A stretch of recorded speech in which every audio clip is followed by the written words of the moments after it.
packaging. Make sure to recycle the packaging, and you'll find that there are two screen sections, two headrails attached to screen, and at the bottom you'll find the black fabric satchel, and you'll also find 6 screws and some shims for final adjustment.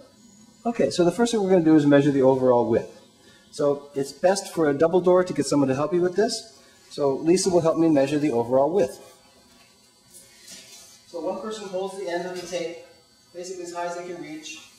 One person comes over here and measures the overall width. Alright, so to measure halfway through, you go ahead and start up at the side jamb, measure over, and it's 72 and an 1/8, so I'm going to go 36 and a 1/16. I'm going to write a mark for the center mark. Okay, the second mark we need to make is, we've made our center mark, now we have to make the alignment for the headrail as far as how far in from the jamb it goes. And that depends on your door. This piece of wood attached to your door is called the astragal. And it sticks out a certain amount in front of the door, and there's the doorknob, which also sticks out. Some astragals stick out quite a bit, others are held in, and the doorknobs are different heights. So what we need to do is figure out what our maximum depth for the headrail is, so that the screen comes down in front of the doorknob or the astragal, whichever is sticking out the furthest. One way to do this kind of simply, for me, is just to hold a tape measure here and see how far the doorknob is sticking out in front of the astragal. And that looks like roughly 3/4 of an inch. Since I'm going to install this one by myself, I'm going to take the weights out of the black fabric satchel, inside the fabric satchel.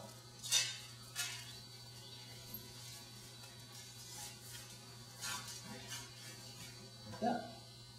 And I'm going to unroll the screen.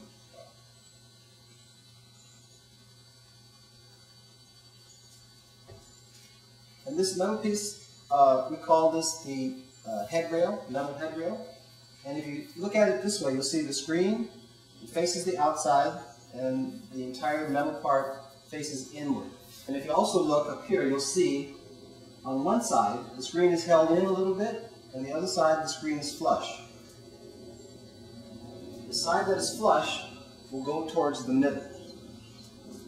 And I hold my mark, hold the screen on the middle mark, and I get ready to pre-drill the holes. Okay, so now what we do is we measure in that same distance from as far as the door will go, which basically is from the door jamb minus the clip stripping. So I'll make a mark just to the left and the right of the center mark, which will align one edge. So I'll make a mark on each side. And then I'll come over to this side over here, and I'll make the same mark, just about a 1/2 inch long, in as far as I need to. I hold the center mark on the edge of the headrail, and I put my other mark for the alignment of the headrail, and then I come in and I pre-drill the holes. And if you have a good screw gun like this, you can screw the screws directly into the wood head jamb and install the headrail. We've made our marks, we've opened our holes, so we'll just start to screw through the pre-drilled holes in the headrail and get them started in the holes.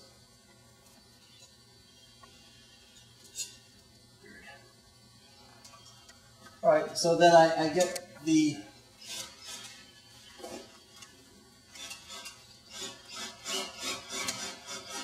and I tighten them. I tighten the screws almost all the way tight, not quite, just to cinch it up. Okay, now we're going to install the other side, which is the same sort of process. We've pre-drilled the holes, we marked, now we're just going to screw it in place.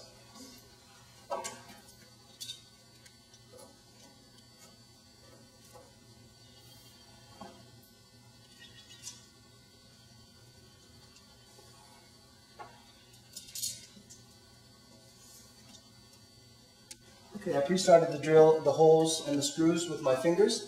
I come back once again. I tighten the screws just enough. Not very tight at all, just sort of in alignment. Okay? So now that we've got it up in a rough position, we're going to reinstall the weights at the bottom, and that's just a matter of taking the weight tube, which is sand in a plastic tube, slipping it in to the end with the Velcro, picking it up, sliding it in, closing the Velcro.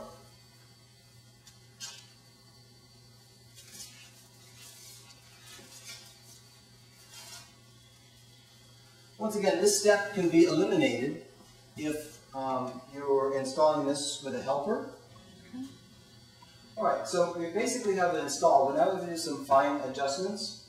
You'll see areas that the gap here is big and the gap over here is small and whatnot. And it's best to make this final adjustment in a situation where there's a little breeze as possible. But let me show you how we're going to do that. Okay. To make final adjustments, it's necessary to move the headrail up and down in different places to accommodate the head jam not being level or areas where it's been pulled up tighter than others. So right here, you've got a pretty good seam in the middle. Now you'll never get it perfect, so a slight overlap or a slight gap is fine. So this pulls it away. So I want to come up tight. And this one here, I'm going to tighten again just a little bit. Okay, now this one I'm starting to get a little overlap. So I'll back it off. And maybe here I put a shim. So I take one of the shims, I slip it in next to the screw.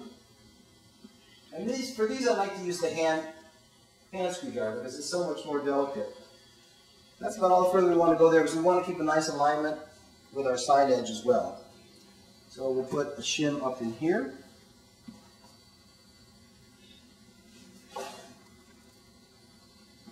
And go ahead and snug that up. Okay. And over here, we've got a big overlap. And what are we going to do? We're going to loosen this up, see what bringing it down does. Okay, so by adjusting the 6 screws, lowering and putting the shim here and there, I've managed to get the seams straight and with similar overlaps. Sometimes it'll be a slight gap, sometimes it'll be a slight overlap. It really isn't that important one way or another. You want to be able to see the seam a bit to let people know that there is a screen here. Because otherwise it becomes kind of invisible because there's really no frame around here. So we're ready to go. We come in, we test out the screen. And it works just fine. So I hope you enjoy your EZ Pass screen.